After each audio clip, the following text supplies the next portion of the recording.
Friends, welcome back. Thank you again on behalf of the Presbyterian Foundation for joining us at this, our second day of learning.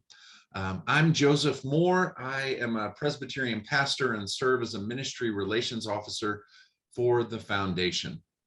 In just a moment, we are going to hear a workshop led by Olanda Carr and Robert Hay as they share what sorts of things you might consider as you look at property use, reuse, and various types of partnership. What options do you see most often on the table as churches think about things? Those are some of the questions that Robert and Olanda are going to address for us.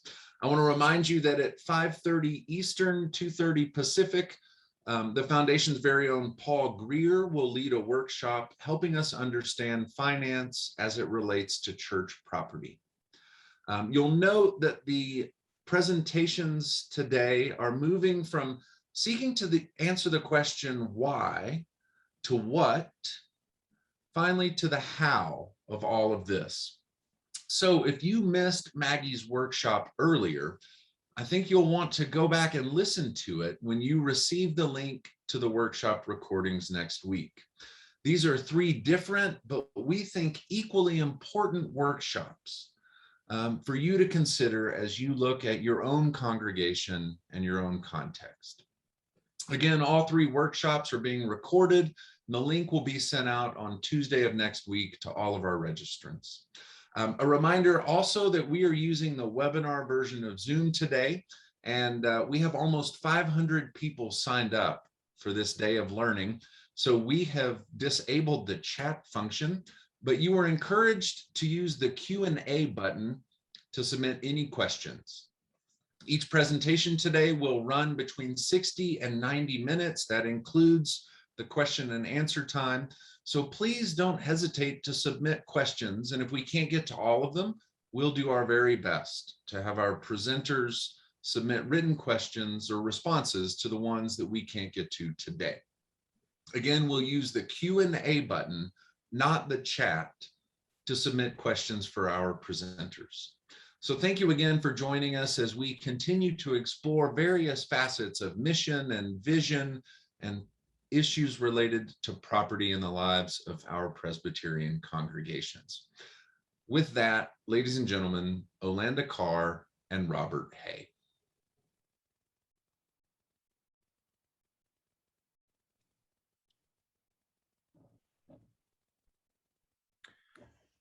Thank you, Joseph. Good afternoon. I am Olanda Carr, and I'm going to pull up my screen now so we can begin.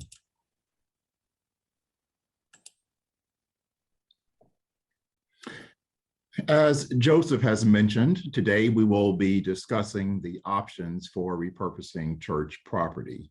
My colleague Robert Hay and I hope to cover much of the items to consider when faced with that decision of how to repurpose church property.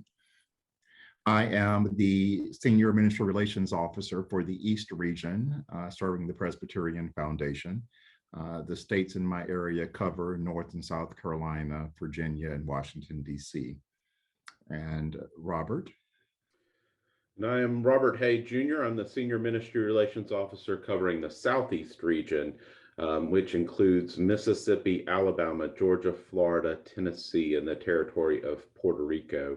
Olanda and I both have been at the foundation about 10 years. We both are ruling elders in the Presbyterian Church, and we really enjoy working not only within our region, but across the country, helping churches and all the things that we're going to talk about today. Absolutely, and I'm reminded that I am a Halloween hire, so in a couple of weeks, I'll be celebrating my 10th year at the Presbyterian Foundation, but I will try not to be too haunting or scary today as we go through. We have a few objectives, as we've covered earlier. Joseph mentioned the movement of what we're trying to do with our series of presentations. And so today, after we pick up kind of where our colleague Maggie left off, Maggie did a wonderful job of setting the table for the importance of mission and visioning as you go about this work. Today, we will continue that conversation, but adding the perspective of how that relates to what you consider when looking at property decisions. We will cover, of course, the term that we use to capture that at the foundation, and that is called our project regeneration. Project regeneration is something that we will describe of how we've gotten to this point, as well as the options to consider. We will also include some case studies of what actual congregations have done when faced with decisions involving repurposing property. And lastly, we will spend our time together today talking about the discernment process, what that looks like as you are deciding what to do with church property.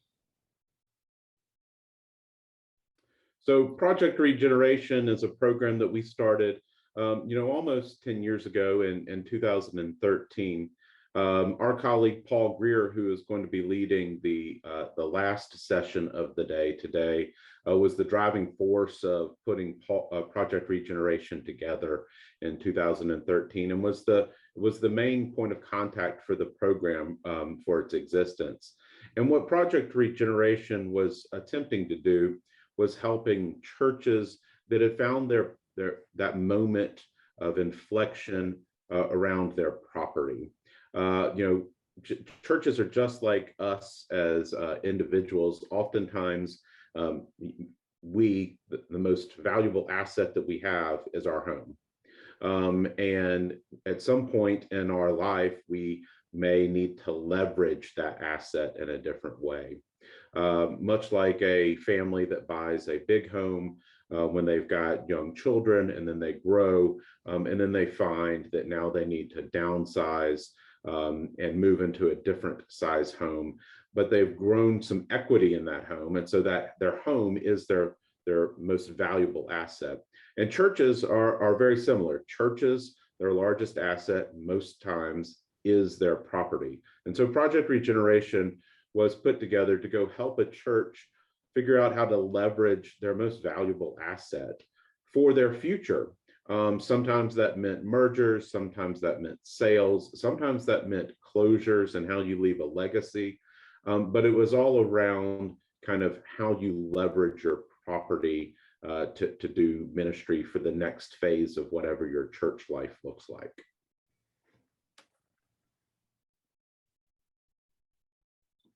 And so now, as we approach what we sometimes refer to the 2.0 model, a little bit of that leveraging, of course, still occurs, but we have done some revisions that primarily started in 2020.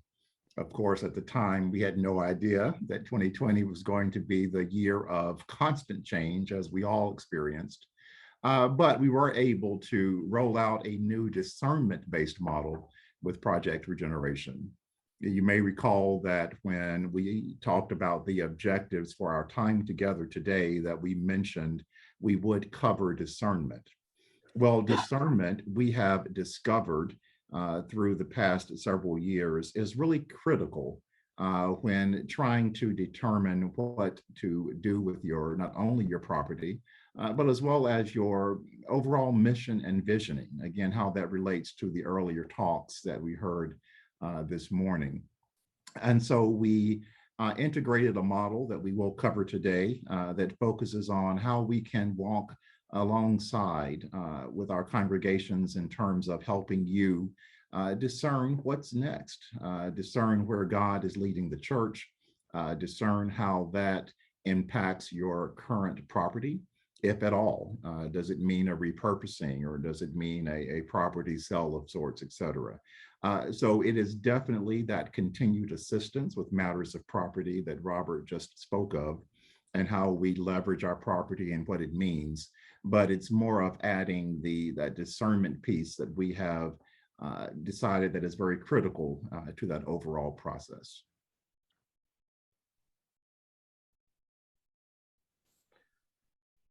So what are we doing in Project Regeneration? Well, we're hoping to partner with you to help determine what's next, but we're really hoping to help you partner with the Spirit to see where the Spirit is leading your congregation. But one of the ways that we do that is by talking through what we call the congregational options that are facing a church. And we're going to walk through each of those here. We're going to give maybe some short examples of what each one looks like.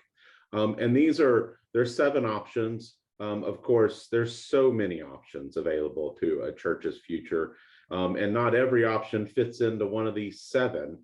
These are just the 7 that we most frequently see and we begin to talk about. And actually, in reality, most churches end up doing some combination of many of these options as well. But sometimes putting things in categories helps us to simplify and better understand what it is we're being called to do by the Spirit. So we're going to take a few minutes to walk through each one of these options. And I think Olanda has the first one. Absolutely. Thank you, Robert. The first one we're going to talk about is dissolution. You will see on the slide here, it talks about a congregation gracefully deciding a well-planned and well-organized dissolution process where the members transfer their membership to other congregations. The property is perhaps invested into a legacy endowment in the church's name to fund designated ministries into perpetuity. And when you view each slide, you will notice a kind of a duplication, a highlight in the blue bar that talks about the energy required, the financial resources required, and the spiritual challenge required. That's highlighted because each option that we will cover really requires a different amount of energy as you go through. Some are much more significant in terms of the energy and the contributions needed from not only the session, but the entire membership of the congregation. Often financial resources are required for some of the other options that we will cover, et cetera. So we encourage you that as we go through each option, to kind of look at that and to think about what that means. Most of the times when we do similar presentations, you will see yourself or your congregation in bits and pieces. As Robert alluded to, it may not just be one option, it might be a combination of the two. But as you are looking at yourselves or looking at your congregation, definitely think about perhaps the energy at your congregation or the financial resources, et cetera. I would like to highlight very briefly one church that I had the honor to work with that faced the dissolution option that is before you. Much like what is written here, they reached a point where their membership got to about 10 members or so, and they realized that they just couldn't do all that was required or needed to do as a congregation, but they wanted to leave a lasting legacy to their community. So long story short, they created an endowment in the name of the church. And with that endowment, they identified 5 different areas of ministry that were important to the church during the church's existence. And the endowment currently pays out income to those 5 areas of ministry, areas such as youth ministry or senior care, hunger relief, et cetera. And they are able to continue to be a blessing to each of those ministries in the area of where the church resided for so many years. And every time that gift is received by the ministry that has been named as a beneficiary, the gift is received in the name of the church. So they know that that gift comes from the benevolence and generosity of those members that were former members of that congregation. It's an excellent way to establish a legacy, and definitely a way to take something that is very emotional, that may not be listed as something that is high, but we recognize with this process that every decision you reach is a very emotional, spiritually challenging type of decision. And so taking something of that challenge and able to be a blessing to a community definitely helps kind of soften the blow a bit, knowing that you will continue to have a lasting impact into your community. So the second option that we'd like to talk about is mergers. As we think about churches, we look around, oftentimes mergers are one of the first options that churches that are facing an unknown future begin to consider. And it's because it seems like this is the easy answer. Our Lutheran and Episcopalian and Methodist brothers and sisters, they have a different approach to mergers than we do in the Presbyterian Church. In those denominations, there's a bishop or a conference leader who can say, hey, this church and this church should be merged, and it happens. In the Presbyterian Church, that's not exactly how we work. We work more at the congregation level, and we don't have bishops that make those types of decisions. And so our Episcopalian, Methodist, Lutheran friends, oftentimes their mergers look more like an arranged marriage. These two churches are going to come together, and it is done. In the Presbyterian Church, it looks more like one of our traditional marriages, where there's maybe some courting and some dating, and we decide if we like each other, and then we begin to negotiate if we're going to get married. And sometimes we move in together before we get married to see if this is going to work. So if you kind of use that metaphor, that will help you to see what some of the challenges are, if you were, of church mergers. As you can see here on the slide, it takes a lot of energy and a lot of spirituality in order to make this happen. And that's because, following the marriage metaphor again, this isn't two people who are getting married early in their adulthood. My wife and I, we got married very young, got married at 22.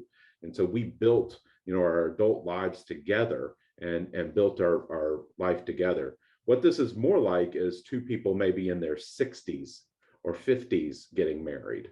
Two people who have lived the majority of their life on their own. They may own their own houses, they have their own stuff, they have their own routines, and trying to figure out how we're going to merge these two routines and merge this stuff, and whose house are we going to live in, and which house do we sell, and putting those things together. And if you begin to think through that metaphor, you can see how the challenges kind of come together in mergers.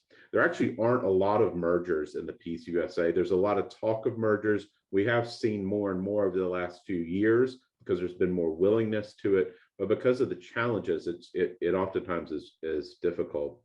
You see the financial resources required are low, and that's oftentimes because you are taking two properties and selling one, which means you're liquidating, and you have a lot of money to be able to do what you need to do as part of the merger.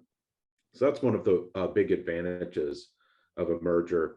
I worked with several churches who have been through mergers over the years. It's a church that was attracting some young families, was a little more progressive in their thinking, but they were located in a part of town where their property was worth a whole lot of money, but it wasn't exactly where you would put a church. It was a difficult place to get for church members. And just a few miles down the road was another older congregation, a little more conservative in their thoughts, but they were in a location where you would put a church. And so it became a pretty easy decision about, oh, well, let's sell this piece of property that's worth a lot. Let's come together in this other piece of property. But one of the other big challenges of a merger is, well, who's going to be the pastor? In that instance, one church was in an interim period, the other had a pastor, and that pastor was just the perfect fit for the merged church. But oftentimes you're talking about two churches that both have pastors, and bringing those together, no matter what scenario you set it up, you may still feel like there's some level of having two pastors serving two congregations in one building. So these are some of the challenges with mergers. There's also some that I've worked with that have felt more like acquisitions. So the big church down the road acquiring the smaller church to help take on the smaller church. That language, that business language, doesn't feel good to us in the church, but oftentimes that's the reality. But there's a lot of things you have to work through with a merger. Who's your pastor, location, what stuff are we going to use, what rituals are we going to use, everything down to which hymns are we going to sing, right? So this is why there's so much energy required in a merger. I think I have the next one too, Olanda, if you want to click to the next slide. So I think the next one is selling of your campus. This looks very different depending on what you're trying to achieve. This can look like selling a portion of your campus or selling all of your campus. And as you can see, the energy and the financial resources and the spiritual challenge kind of vary depending on what you do. But oftentimes you're selling your campus so that you can leverage the finances of that sale to then go and do church in some other way. One of the most successful ones of these that I've been a part of was a church that had a big property. They had dwindled down to under 50 members. Their worship space was on the second floor of their building, and their elevator was broken, and so they couldn't even get to their worship space because some of their elderly members couldn't get there. And so they had been meeting in their fellowship hall for a long time. And after a lot of discernment and a lot of thought and a lot of work, they decided to sell this historic campus and downsize. So back to that metaphor that I mentioned at the beginning of kind of like a couple who is now empty nesters, right sizing, if you will. And that's exactly what this church did. They decided we're going to right size. And so they sold their big campus and moved only a couple of miles down the road into a building that had been an office building. And they remodeled part of it to have a worship space, but it was a much smaller space than they were used to. It was all on one floor. And also it was strategically located across the street from one of our Presbyterian retirement homes. And next thing they knew, they were busting at the seams with new members, and because they had right sized to their building. So that's one of those examples of how selling your campus and right sizing can really help you achieve what you're trying to do in ministry. Thank you, Robert. The next option that you see before you is sharing campus.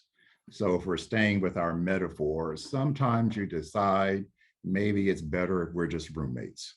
And so sharing a campus is somewhat a roommate kind of model.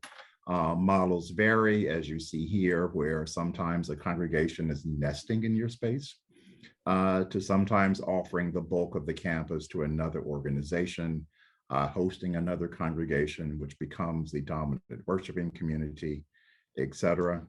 You will see here that the energy required is about medium.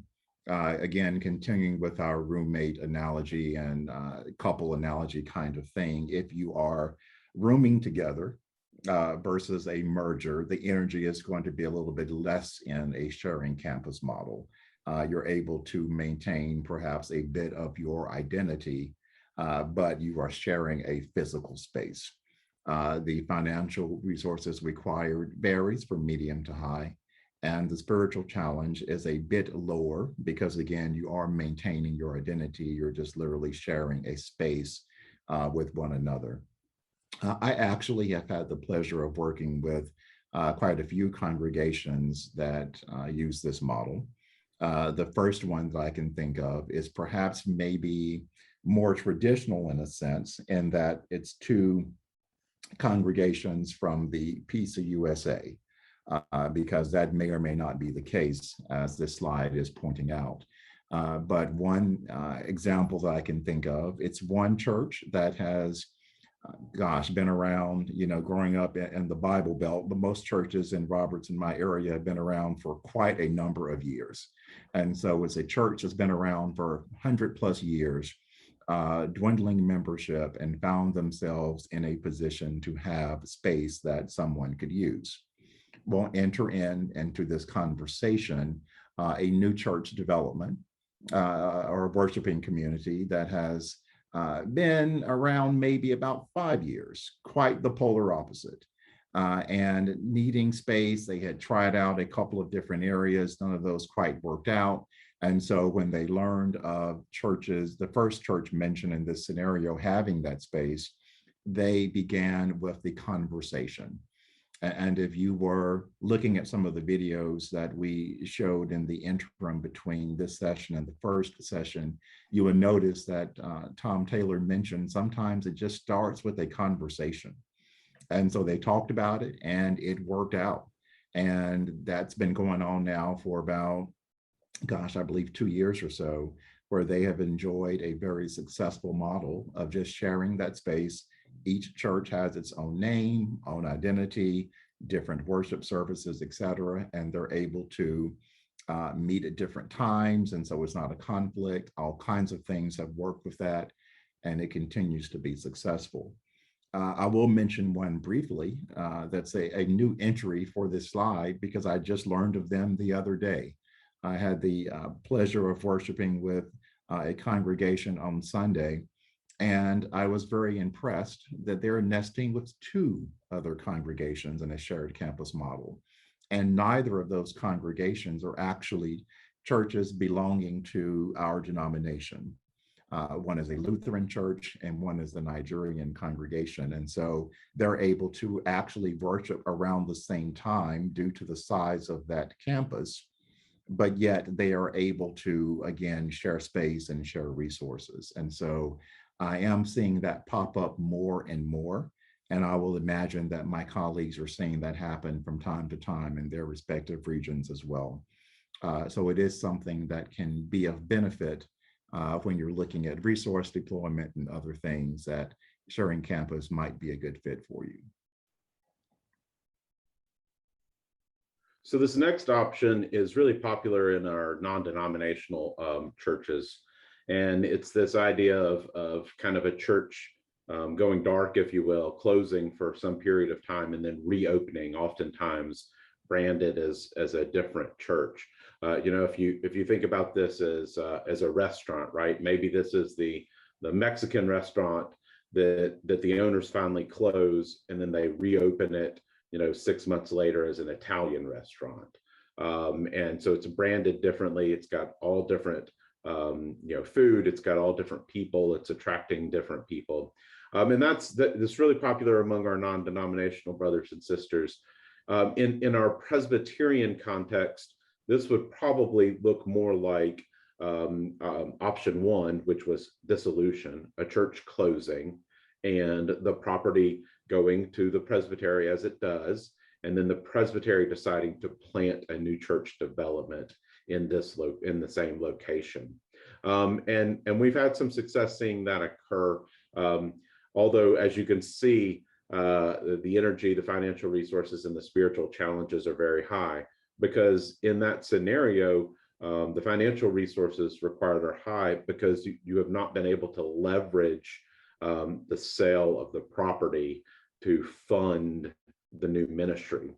So this would require that either the church that closed had some substantial savings, or that the presbytery had reserves or funds to do a new church development. So this is one of the challenges in this death and restart approach.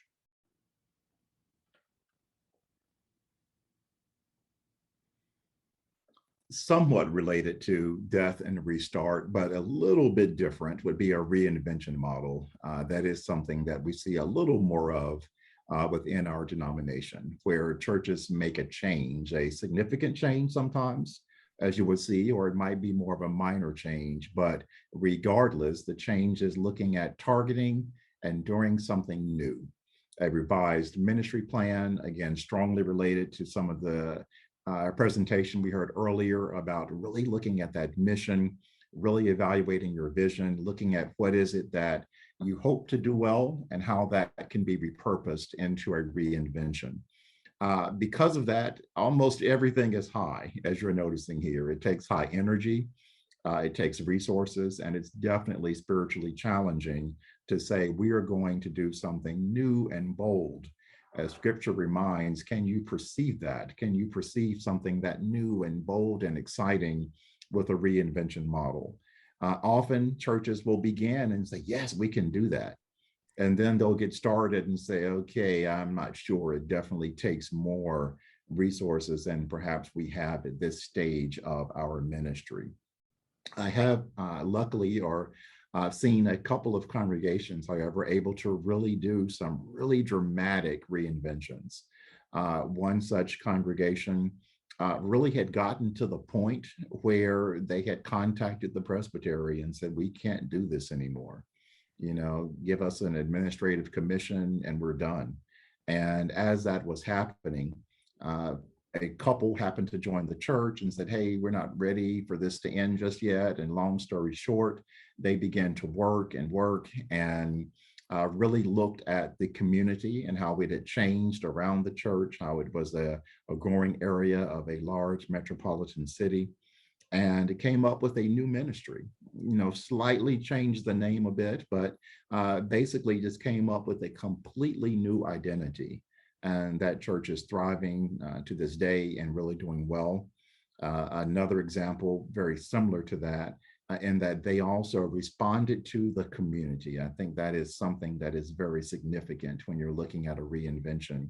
If you're going to make the decision to stay where you are, which is not something you necessarily have to do, but if you're deciding to stay where you are, looking at that community of where you reside, saying, how can we be more responsive to that? How can we really have a ministry that addresses that community and the needs of this community? And how does that look in terms of establishing our vision for the future? So in both cases, both congregations did that. And again, it's gone very well. Both of them, again, made some minor tweaks to their name to signify that we are doing something new here. And again, it's been very successful for them. I think you have the next one too, Olanda. I think you're right, Robert. And lastly, we have option 7, age in place. I know that does not sound exciting. So let me try to explain it in a way where it actually can be exciting. The words tell you you're maybe not doing anything significantly different. You're maybe looking at expenses and how we can reduce those and how we can extend the life of the congregation. You will see that the energy required for this one is not as high as some of the other slides that we've covered. However, I have seen age in place actually be relatively exciting. I had the privilege early on in my time at the foundation to work with a congregation where they just said, look, let's be honest. We are in a small mountain community. We are not necessarily attracting the magical young family with 2.5 kids, et cetera, et cetera. We are a retirement congregation.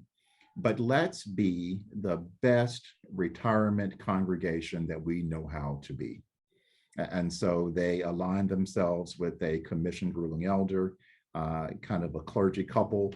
They continue to work with this church to this day, really just embracing who they were at that time, who they are now currently, and saying we're going to have programming that really relates to those in our age group and stop beating our heads against the wall saying we're going to try to do the young person thing and all of that kind of stuff. And it worked for them. That may not be the answer for every church, but sometimes just aging in place doesn't literally mean you can't embrace your identity and still do wonderful and great things in your ministry. And that is what that church has continued to do. And so I did want to at least highlight that perspective when you're looking at this option, because sometimes based on the energy of the congregation, that might be the best option. So those are the 7 options. And as we said before we started with the 7 options, there's a whole bunch of different options that kind of flow off of each one of those. Each separate case is different based on the context of both churches or all churches or the presbytery, and where it's regionally located, as Olanda was referencing with the mountain community. And so they're all different, but those 7 options kind of help us to kind of find paths forward, at least to try and focus our energy. We Presbyterians are actually really good at doing. We're really good at using this part, our head, and thinking. We're good at gathering data and then making decisions based on data. And oftentimes what we're not very good is using this part and listening to the Spirit. And so what we've kind of tried to do as we've rolled into Project Regeneration 2.0 over the last couple of years is to kind of engage before we get into all the options, and before we spend a lot of time heads down doing data analysis, try and engage the Spirit and listen and spend more time listening. And we do that based in prayer. And so we're going to walk through here in the next few minutes what this discernment process looks like. If you'll click to the next slide, Olanda. We base this in Scripture. If any of you lacks wisdom, you should ask God, who gives generously to all without finding fault, and it will be given to you. And so what we're trying to achieve here in the discernment process and in Project Regeneration is we at the Presbyterian Foundation, being an unbiased third party who is just walking alongside, helping to facilitate a discernment process. We're not there to try and get your property. We're not there to try and convince you to do one of the 7 options. We're there really to help and support you through this discernment process, and then through the steps that lead to that lead to where you want to go, where the Spirit is leading you to go. We're there in partnership with the Presbytery, because as we know, with property related issues, the Presbytery always has to be involved. And so we're there as that third party, Presbytery, church, and us. They're acting as facilitator, walking alongside, helping to base all of this work in Scripture and in prayer. And we have found that this discernment process that we've begun to engage in has really allowed us Presbyterians, who sometimes we aren't very good at thinking with this, to feel and to hear and to listen where the Spirit's leading us as individuals and where the Spirit is leading our congregation. So, Olanda, you want to start with the process? Absolutely. So as Robert mentioned, our goal is to walk with congregations as we begin to look at how it is that we discern what's next for the congregation. And we do so with a series of meetings. Presbyterians, we got to meet, right? And so how do we look at those meetings and how do we organize those meetings? Of course, it's what's really critical to this process. The first one is often with the congregational leaders, with the session, or perhaps other folks that the church has identified that are critical to be engaged in this work. We introduce the process. We do a lot of what you have heard today in terms of introducing the overall concept of why we are gathered to those that are in the room. We review the process, the timeline that is required, the commitment that is required from everyone gathered in the room, outlining, this is going to be a greater than a week. It's going to require some time and some contributions and some spiritual commitment among the leadership to really make sure that this is successful. We also do something that we call a covenant, a development of a covenant where we really are asking the leaders to commit to certain things to bring to the table, if you will, as we do this work. Often in the covenant building process, I will ask generic questions. What is it that you believe is significant for you to bring to the table individually for this process to be successful. And I will hear things like, it's important for us to have an open mind. It's important for us to be prayerful. It's important for us to be joyous, et cetera, et cetera. And from there, you'll get a list of qualities and traits. Again, you may notice a similarity to some of the items that Maggie highlighted earlier, because you're bringing that same kind of energy into the room when you're looking at not only who you are, but what's important for us to embody as we continue this new walk in our ministry.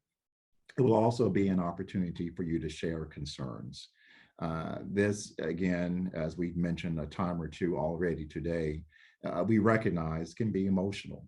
It can certainly create some memories that maybe are not so pleasant, that it's important for us to get out in the very beginning of, we tried this when we got a new pastor and our visioning process didn't work so well. Or, last time we did something like this, this is what happened. We don't want to stay there, but we need to get it out, get it addressed, and move on. And so this first meeting is to allow us that opportunity to share those concerns, and then we can get started with the real work of determining where do we go from here. So after the first meeting, what we're going to do is we'll have some homework, and your congregational leaders will have some homework. So the homework we'll have at the Presbyterian Foundation is to get some financial information from your church. We'll take that. We'll take giving records, profit and loss statements, balance sheets, investment records. Basically your entire financial picture, and we'll do a financial analysis and kind of benchmark it against denominational averages. We'll put it in a format where we can then read it back out to you, which we'll do at the next meeting. So we'll start doing that work. And at the same time, we're going to ask everybody who's a part of this process to read Joan Gray's Sailboat Church. If you haven't read this book, it's a wonderful book. We'll talk a little bit more about it. It's a pretty easy read. You can see it's not that thick, 110 pages. It's a really easy read. I was actually talking with a church last night that is in this process, and one of the elders said, I kept saying I'm only going to read one chapter, but I just couldn't put it down. It just kept building and building and building, and so I wanted to keep reading. So it's a really great book to read. And we ask the session members to read the book and kind of answer some questions about that book in between the two meetings. And then that leads us to the second meeting, which Olanda is going to tell us a little about. Sure. At the second meeting, you've heard Robert talk about the homework. And so like all good homework assignments, your homework needs to be reviewed and checked when you return to class the next time. So at this second meeting, we're going to look at some of that homework. The first thing we're going to look at is that financial analysis. The information that we gathered in between the first and second meeting allows us to come up with a financial snapshot of how is the church doing financially, comparisons against other churches within the denomination, perhaps of similar size, looking at some demographic data, all kinds of things that come out with our financial analyses that will really help you when determining exactly where you are currently from a financial standpoint. We will ask about the Sailboat Church. Again, checking your homework. How have we done with the first 110 pages or so of that book? Almost every time I do this second meeting, that process has varied. I have had some churches do chapter summaries of each chapter to involve more people and to make sure they're capturing the main points. I've had other congregations that meet in between this first and second meeting without the foundation being present, just to make sure they're staying on track and on top of what's happening in the book. We don't really dictate that. That's the beautiful part about this process. It's what you all decide as a congregation that you need as you're reading the book, and what would help you take this book seriously as you go about the work of reading the Sailboat Church. We will do some mention of the outcomes that you've already heard presented thus far, as well as we will give some instruction on what it means to prayerfully discern with our prayerful discernment process. And so we're going to talk a bit about that, outline how that looks, and what it means to actually engage and involve yourselves in that prayerful discernment process. So as you know, in Sailboat Church, if you've read it, Joan Gray, who is a Presbyterian minister and a former General Assembly moderator, is using this metaphor of a rowboat church versus sailboat church. And I love this quote from the book because it really gets to the crux of the metaphor, that, you know, rowboat churches are dependent on human effort, whereas sailboat churches, on the other hand, take up the oars, they hoist their sails, and rely on the Holy Spirit to guide them. And if you go to the next slide, Olanda, this is really what we're trying to get to in reading Sailboat Church. You know, we'll be challenging you and asking you the question: do you see your church as a rowboat church or as a sailboat church? If you see yourself as a rowboat church, can you become a sailboat church? And this is just leading us into where we think we are, where we think we might be able to go as a congregation, using the metaphor of a rowboat and a sailboat from this book. And then this leads into the 40 days of prayer, which Olanda is going to discuss. Yes, beginning on page 11 of the Sailboat Church, there is a guide to 40 days of prayer. And one thing we heard earlier, don't be afraid to pray. Don't be afraid to pray about it. Well, often we need a reminder. We need some type of device to keep us on track with consistently praying for our congregations. That may sound very trite. Of course, we're praying for our churches. However, we have found that many of us are not consistently praying, especially as a body of gathered leaders, for 40 days together. And so this guide is to help us do that. Everyone involved in the process, therefore, is encouraged to pray for the church each and every day for that 40-day period. Prayer is the most important element of revising your direction. Sometimes we do get stuck in our heads and we think the most important is determining the budget, or the most important thing is, you know, the balance sheet, or what we're going to do with our HVAC system, et cetera. We lose sight that we are to be obedient to the Spirit and where the Spirit is leading us. And so this 40 days of prayer is to get us centered on that, to remind us that this is God's church, and we are to listen for where God is leading us at this particular stage. And so we have found that this guide is very helpful with that. Each day you're presented with a scripture, a simple prayer. You're definitely encouraged to add things to that prayer that are unique to your congregation, that will really help you as you're discerning the future ministry of the church. So then after the 40 days of prayer, we come back and we meet again. And this meeting is the meeting where we're going to give every person who participated in the process on session to speak.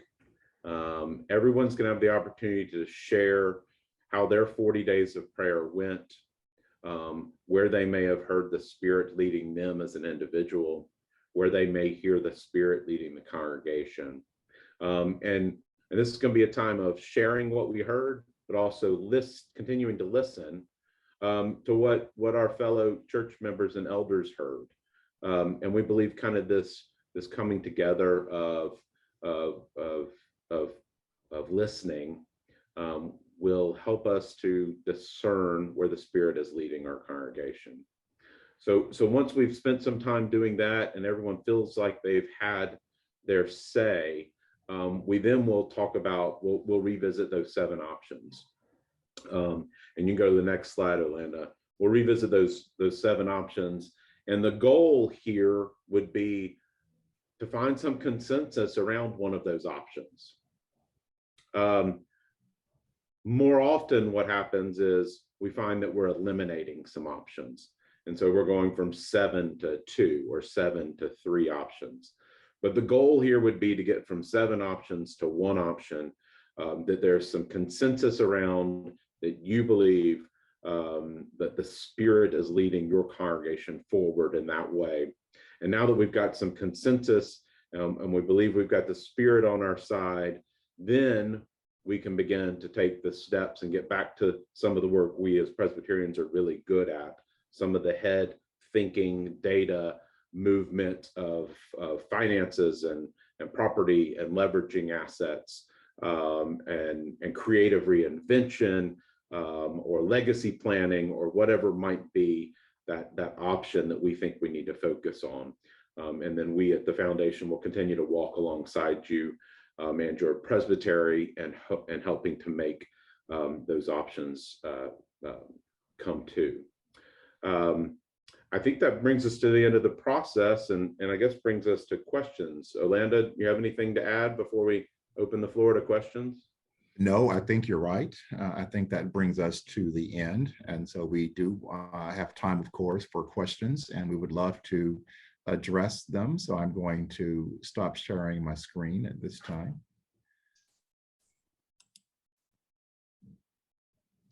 Well, thank you, Robert and Olanda. Thanks for your work over the last several years in developing and refining this process. I believe one of you described to me once that that for a long time, the foundation has done pretty excellent work with churches and kind of the nuts and bolts and the sort of, here are possibilities, and you get to the end of whatever kind of experience you've had with a session or a congregation, and then all of a sudden they realize, wait, our heart isn't where our head is. And one of you described this process to me as kind of an effort to keep those two things more in line with one another. Is that an accurate understanding of this work? Yeah, I think so. Absolutely. That has been my experience. And if we look back at those 7 options, remember we had energy, finances, and spirit. And we as Presbyterians are really good at focusing on how much energy do we have and how much finances do we have. We were really good at doing that. And so you're exactly right. We as Presbyterians do a good job in that nuts and bolts area. And then we would hit this inflection point where it was like, but the data tells us that we should do this. And then we would realize that our heart or our gut wasn't fully on board. And that's because we had kind of ignored that spiritual challenge piece. And it wasn't that our heart or our gut really wasn't on board. It was that the Spirit really wasn't leading us there. And we just hadn't really listened for the Spirit. And so that is the whole idea of this discernment process, is to try and bring the Spirit back into this process and be Spirit-led through prayer. Great. Well, there's a number of questions have come in. The first one is an easy one, so we'll lead with that. Does the foundation charge to do this work with churches? Well, that one is easy, so I'll take that one. The answer is absolutely not. Just by being a member congregation of the denomination, your ministry relations officer is able to work with you on all of the steps that we've outlined today. So there is no charge, and we're happy to do it. Yeah, it's part of what being a connectional church is all about, right? Absolutely, absolutely. Yeah. So there have been a lot of questions related to issues around polity and the relationship between church property and presbytery.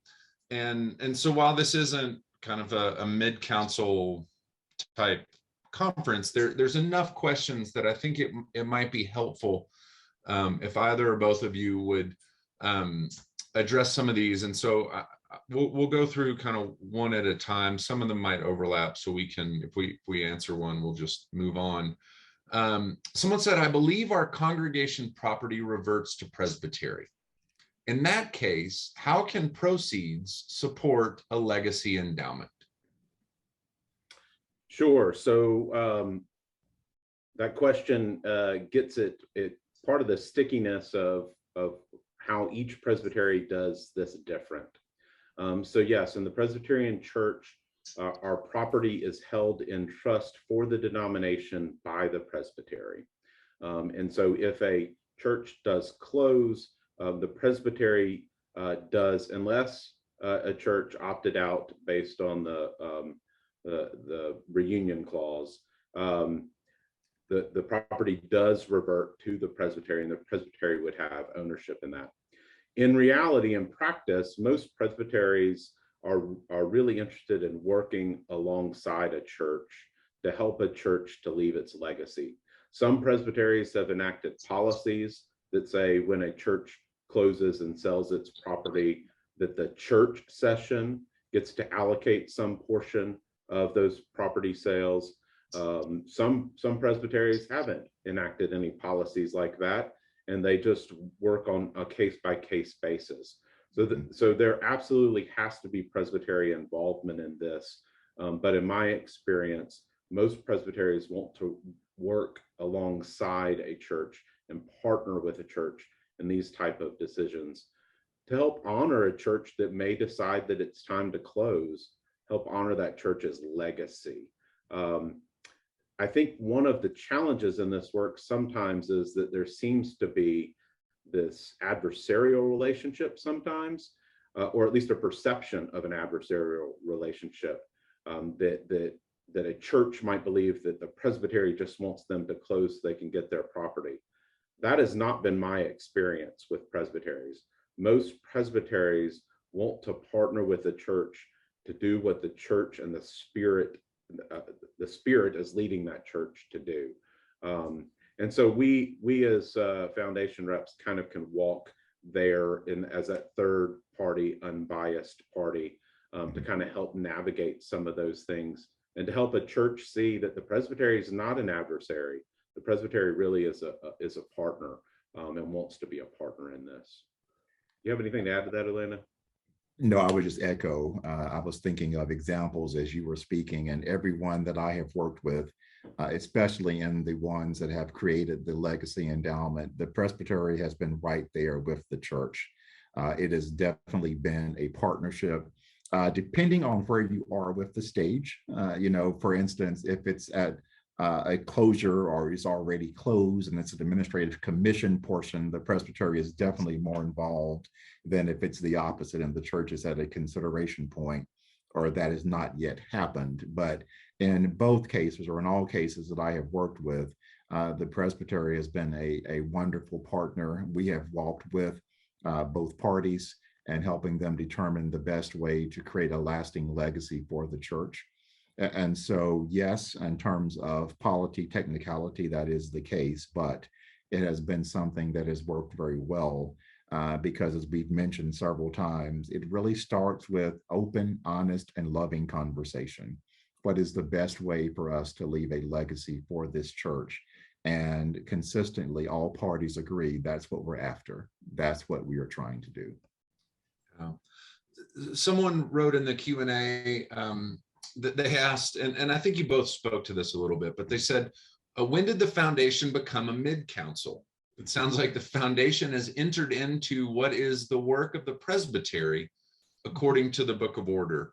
And it sounds to me like you all have both pointed out that one, the foundation has no power, and two, the foundation is often invited in to serve as a resource that, I mean, speaking for myself and all of our colleagues, we are very quick to say, hey, how has Presbytery been involved? They need to be involved early and often. But I'm not sure if you all need to add any more to sort of emphasize that this is not the foundation pretending to be something it is not. Absolutely not. I would agree. You said it well there, Joseph. We are not nor aspiring to become a mid-council. We are definitely there to work with all parties, including our presbyteries and synods, with how we can best serve congregations as they're entering into this discernment type of process.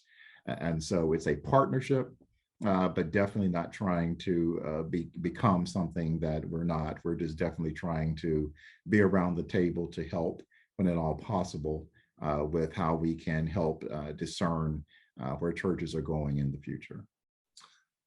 Someone asked, what happens to the sale of to sale funds in a merger? And either of you can answer that. We could also hand that off to our colleague Paul in his conversation later this afternoon. But that was a question. What happens to the funds of a sale when there's a merger? Well, again, this goes back to how each presbytery wants to work with the congregations involved. However, most often in my experience, what presbyteries do when there's a merged congregation, the sale proceeds then become part of the ministry support for the new merged congregation. Of course, that varies by presbytery, but that's been the most, what I've seen the most in this work is that type of arrangement. Someone asks, how open do you think most presbyteries are to a church closing and dedicating the money remaining to community mission legacies, as opposed to being absorbed by the presbytery itself? Yeah, again, I think that comes down to each presbytery is a little bit different, but in my experience, and Olanda can add his experience, and Joseph, you can add your experience. Most presbyteries, I think, when a church is closing, want to work with the church to help the church leave a legacy. I worked with a church here in my state where the presbytery had a policy, and the policy said that when a church closes, X% goes to the presbytery for some use, and the remaining balance, the church can decide where it goes, and that's exactly what they did. The church session was allowed to say, we want this money to go to these community ministries. Again, as I stated earlier, some presbyteries don't even have a policy, but in my experience, most presbyteries are willing to work with the church to help them leave a legacy. Absolutely been my experience as well, Robert. And I think what happens, I think Robert referenced this earlier during our presentation, we sometimes have a perception of what we believe the presbytery is going to say, or what we believe the presbytery thinks. And I can't think of a presbytery that is just fighting to get pieces of property.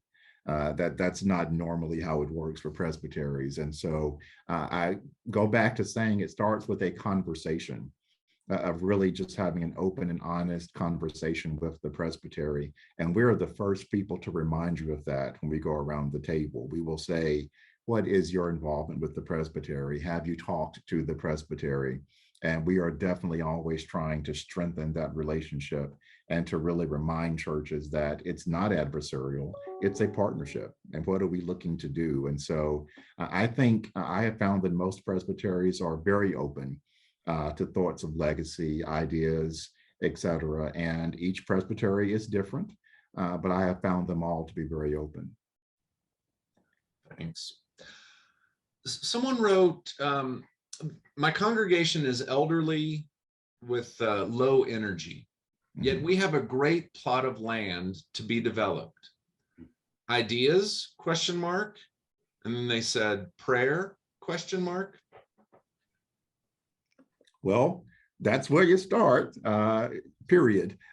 Without the question mark there, prayer is definitely critical when discerning what to do with the property. That's a pretty exciting place to be if you change your lens a bit to know that you have the property and the resource to perhaps do something really new and exciting.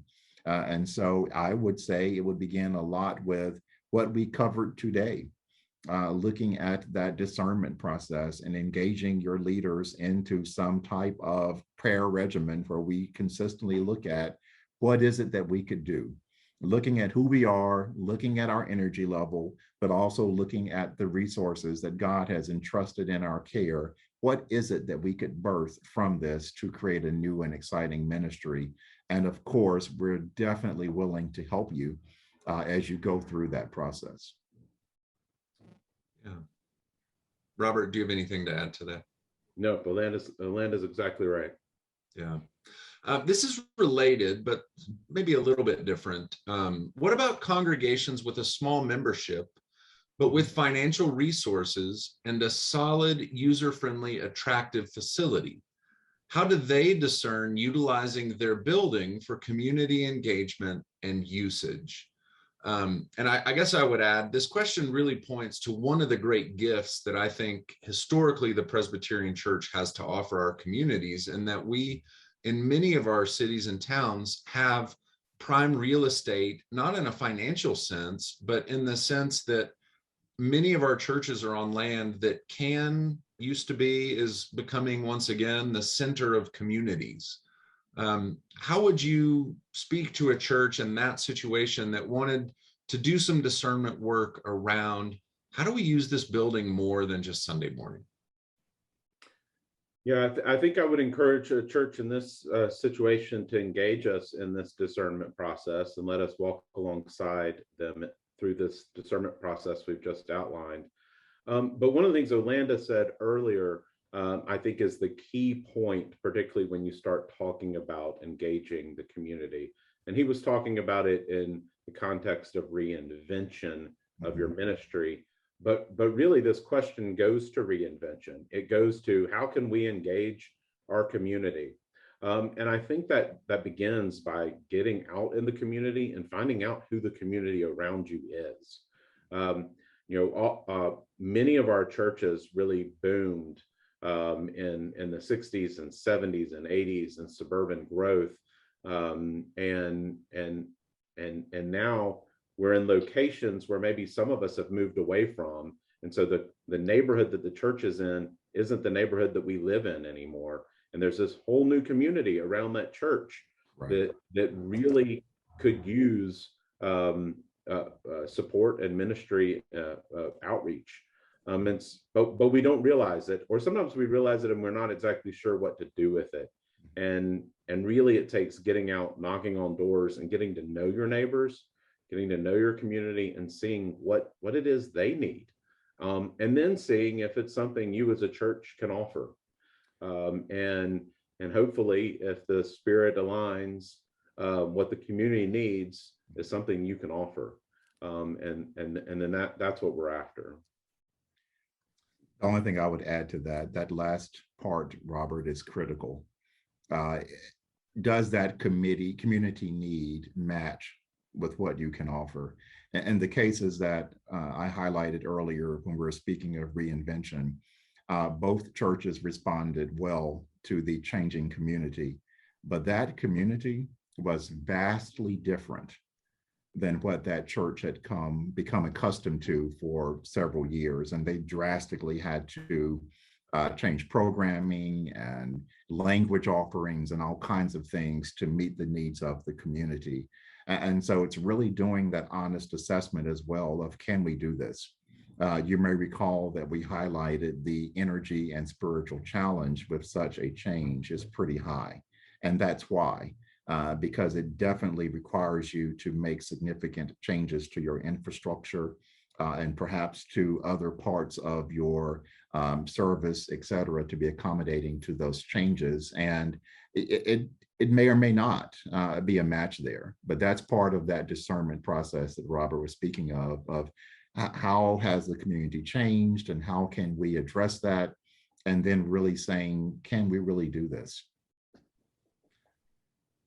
This might be a question that's more applicable to Paul's presentation here in a little bit this afternoon, but someone asked, can you address the scenario to sell a portion of our property?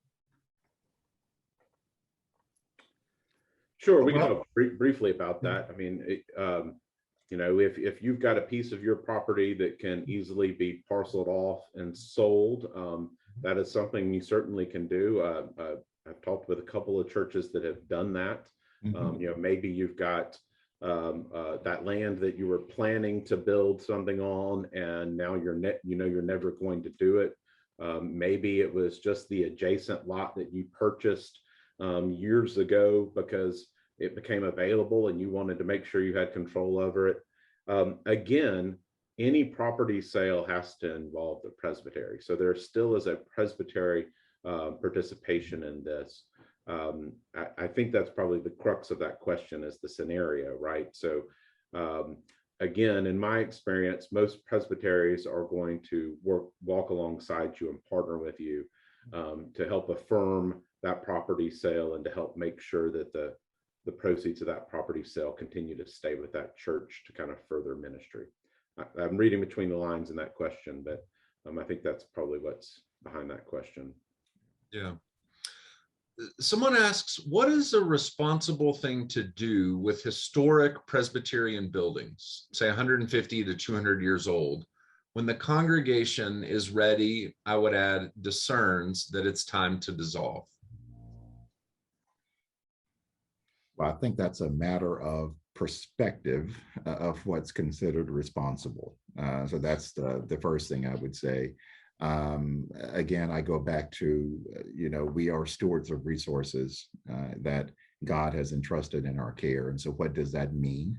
How do we unpack that? It may or may not mean that we preserve the building as is. And so that's a matter of perspective of how you would unpack that question. If I go with preserving the building as is as a perspective, I have definitely known churches that have put that in a clause where it's a church down the street from me, literally, that still looks exactly like the church that was built. But inside, it's a completely different organization. When the church sold, that was important to them to retain the historical integrity of that edifice as part of the property sale. Those things do happen. I am not saying, again, that's the only way, however, you can have responsible transactions with property. That's a matter of how you view that conversation, but those kinds of things do happen. Let's see. The questions keep coming in, which is fantastic. Someone asked, we have a church in a very diverse area with lots of different kinds of Christians. If we, quote, reinvent our church, could we drop the Presbyterian name and be more non-denominational? So again, we keep saying the same thing. You partnering with your presbytery. That's one of those questions that you would want to absolutely engage your presbytery with. Have churches done it? Yes. I know of a lot of Presbyterian churches that are now just community church of so-and-so, or they've picked some other more non-denominational sounding church name. So that's more about branding. If you're asking, can we become a non-denominational church? Now we're talking some polity questions that probably are outside the bounds of this presentation, and we would really want to engage some stated clerks and your presbytery to make sure we understand that. But if you're talking about branding, in my experience, most presbyteries have been pretty open to name changes from a branding perspective. I agree. And I think that's the beautiful part of what we're hearing today, and as well as the process that we go through with discernment. Every idea, put it on the board, look into it, research it, and it may come out that, you know what, that idea won't work. But there is no harm in throwing everything out there and saying, let's talk to the presbytery, let's see if this could work. Because sometimes you'll find really good stuff that way when you just start throwing stuff on a board. And so I would say that if that particular church that's asking that question is really facing this and really interested in discerning future mission and vision of the church, throw it out there, look into it, talk to your presbytery and see if that really would make sense, because it could very well be something there. I think most presbyteries and people like us at the foundation and the denomination would be perfectly okay if there was not another First Presbyterian Church name on a directory list that we had to try and identify which First Presbyterian we were talking to. Yeah. So as long as you're changing your name to something other than First Presbyterian Church, you've got my support. I agree. And I will say that one of the examples I spoke of, and I protect the names of the innocent, but one of the churches I spoke of earlier did drop or kind of subtitle the Presbyterian, that their name was main, and then the Presbyterian was kind of not the main thing of their title. So I bless you both for the way you threaded that needle. Someone asked, are manses also properties in the same sense of church properties? The answer simply is yes. Yes. Okay. I think we still have maybe another 10 minutes or so. Questions continue to come in, which is great. Participant asks, the presenters talked about, quote, how do you engage your community, end quote. Does that mean activities that are non-religious? For example, using church space for kids' activities that is not religious? I think we need more examples of this reinvention that the presenters are talking about. So without going into significant detail, do either or both of you have one or two examples of churches that have kind of opened their doors to the community in a way that's not explicitly religious, kind of in the flavor of the question that this audience member is asking? Yeah, so I have one really good example. Church realized that the school across the street was not primarily, but had a lot of children in elementary school, had a lot of children who were of Hispanic heritage. And many of their parents did not speak English or didn't speak English very well because it was their second language. But the children were going to school and learning English very well. At the same time, they realized those children needed after school care. And so this church decided to open essentially a reading club. And in the afternoons, the kids could walk across the street to their church, had church volunteers who would sit and read books with elementary aged kids. And if that wasn't enough, they then in the evenings would run English as a second language classes for these same children's parents. And so it was a way that they quickly identified, hey, there's a need in our community. We've got some people within our church who have either this desire or this skill set. We're in the perfect location. And this was a way to begin to serve the community around us. Great example. I would add, I have a church currently exploring a community garden, looking at the land that they have and the community and kind of not quite a food desert, but I guess not far from it, and said, how can we use our property to really get the community involved in the gardening aspect? And so they are looking into how to do that. I definitely have had churches do similar tutorial programs and things that Robert is describing. So those are just a few, but I would still encourage the idea generation phase is huge. If the person asking that question has some other ideas that might seem a little out there, put it on a board, look into it and say, can we do it? Because just because we haven't encountered it yet does not mean it's not a great idea. And then they too can become a good story that we share on a future presentation. So definitely all ideas are worth exploring. It really comes with looking at your community. What is the deficit? How can we become more involved? And starting from there and then bubbling up some stuff and researching it. So this is, in some ways, this question is the $1 million question. At least for I only have $10. So wait a minute, if it's $1 million, I don't know. At least for many pastors and executive presbyters. What do you do with congregations that have zero energy, eating up all their reserves, hanging on to their property because they love to be together? How do you get folks to stop worshiping the building and think in terms of community legacy?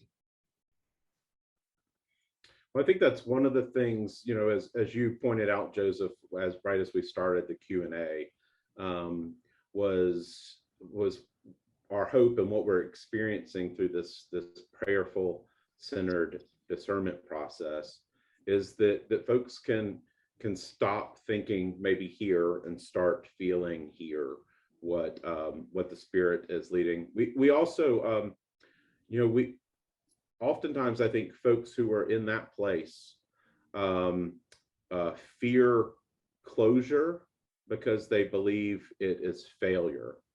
And really, in our view, closure is just the complete fulfillment of a church's life cycle, right?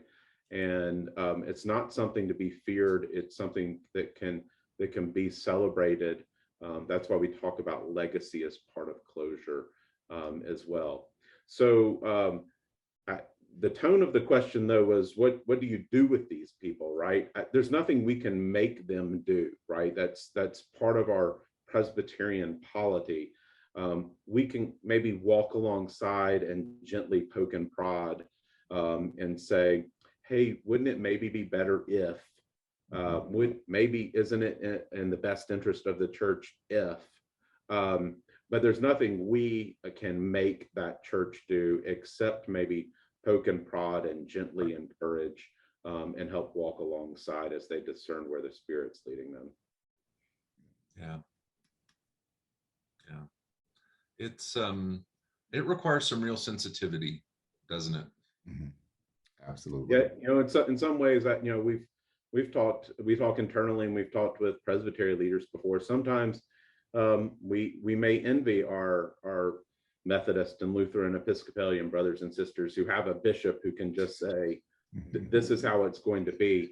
But that's not the strength of our Presbyterian polity and our connectional nature and the way our polity is built. The strength of our polity is in this connectional nature. And so we're going to connect and help and encourage, but we're really hoping that the Spirit will lead the church in the right direction. Yeah. We also believe, right, that the Spirit does her best work in groups. That's right. Yeah. So there's several questions that I think are maybe a little more specific but one having to do with land trusts and options for affordable housing. Another person asked a question regarding the structure for the governance of a foundation that was created by the sale of a church. I think for some of those more specific questions, I would maybe just say to our audience, please don't hesitate to reach out to your ministry relations officers. Both of those things are issues that most, if not all of us, have dealt with, in particular presbyteries. But I think it's much more sort of contextual than maybe a broad question. I just didn't want those people to think we were ignoring those questions. Someone did ask, what are the limits? These are my words, not theirs, but what are the limits when a church is thinking about outside things they can use their church for? Like, what's the playing field that we would invite churches to play on if they were thinking, okay, we want to open the doors to the community. What sorts of things can we do? This may come up later with Paul, I'm not sure, but one thing that immediately comes to mind, you got to be careful, of course, with the types of businesses and things that you align yourselves with because of our tax status as a religious institution, congregation.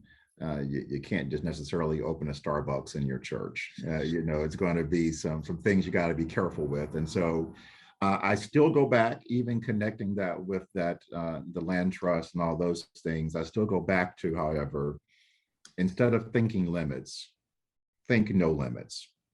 Think what you would like to do, and then maybe find a way for that to work, because that's hard for us. We love to just impose limits and limits and limits and then say, well, that's why we can't do anything because nothing works. Take that off, put up that Starbucks, and then find out reasons why it can't work. I will tell you, it probably won't work, but you know what? Try it, right? Try to throw up all kinds of ideas and research them, because that's where that creativity and energy comes from. And so I would just encourage a spirit of not thinking in the limit kind of mentality, but thinking more of what could we possibly do, and then maybe working with us and the Presbytery and others to figure out now how can we do that. Yeah, and I think I would add, I mean, Olanda's hinting at it. Oftentimes this idea of unrelated business income tax is what limits us from doing something. And unrelated business income tax is a real thing that nonprofits have to pay attention to. But here in the church, our job is not to minimize our taxes and keep our tax status as a nonprofit. Our job is to do mission and ministry, is to make disciples. And so if there is something that you believe the Spirit is calling your congregation to do, and it's going to make you pay unrelated business income tax, that might be something worth doing, even if you have to pay unrelated business income tax, right? So I think Olanda is right. Put all ideas on the board, then listen for where the Spirit's leading, listen for what you can do, and let's find ways to do ministry and mission. Let's not find ways to limit what we can do. Amen. Amen. I don't anticipate people are going to go out and share on social media that Olanda Carr said we should all open a Starbucks in our congregation. I would hope not. I would hope not. But you're absolutely right? Like we enter into a season of discernment with the world as our possibility. There you go. Yeah. Thank you both for that. Thank you to everyone who submitted questions. If we didn't get to your question, we'll do our best to answer the questions that we can answer. Robert, Olanda, anything else for the good of the body? I would just say that I am greatly encouraged by the energy and the questions that are out there. So to me, it says that the field is ripe for discernment, ripe for this inquisitive, what if, what can we do? How can we? I think that's where we all should leave today, with that spirit of openness. As you said, that discernment is an open field. And so if anything, I am very encouraged that we have so many inquisitive folks out there today. And I thank you for your questions. And I thank you for allowing us the time to be with you. Yeah, and I should have said this earlier. One of the things that we've discovered about this discernment process is that this is a discernment process for all churches. This isn't just for a church that is facing a really unknown future. This is for a church with 10 members or 800 members or 1,200 members. Any church that really is looking to try and discern where the Spirit is leading them for the next 5, 10, 20, 30 years, we think every church could benefit from this type of a process. So please reach out to your ministry relations officer. It would be our honor to walk alongside you to help you listen for where the Spirit's leading your congregation. Well, thank you both for sharing with us. Thanks for your leadership at the foundation, for the work you do across the church. Presbyterians are better because of it. So thank you. Thank you to those of you who submitted questions. Thank you to all those who listened today. A reminder that our next session, our final session today, is at 5:30 Eastern Time, 2:30 Pacific. It'll be led by our very own Paul Greer, and he's going to cover an overview of understanding finance related to church property. He is one of the experts, not just in the Presbyterian church, but really in the country when it comes to kind of the nitty-gritty of finances and procedures and kind of the nuts and bolts of church property issues. So I hope you'll join us at 5:30 Eastern, 2:30 Pacific. Again, I hope more than anything, you continue to hear that you are not in this alone. So thank you for being here. A reminder that these sessions are being recorded. You'll receive a link to see all of those recordings on Tuesday of next week. We'll see you back here at 5:30 Eastern, 2:30 Pacific.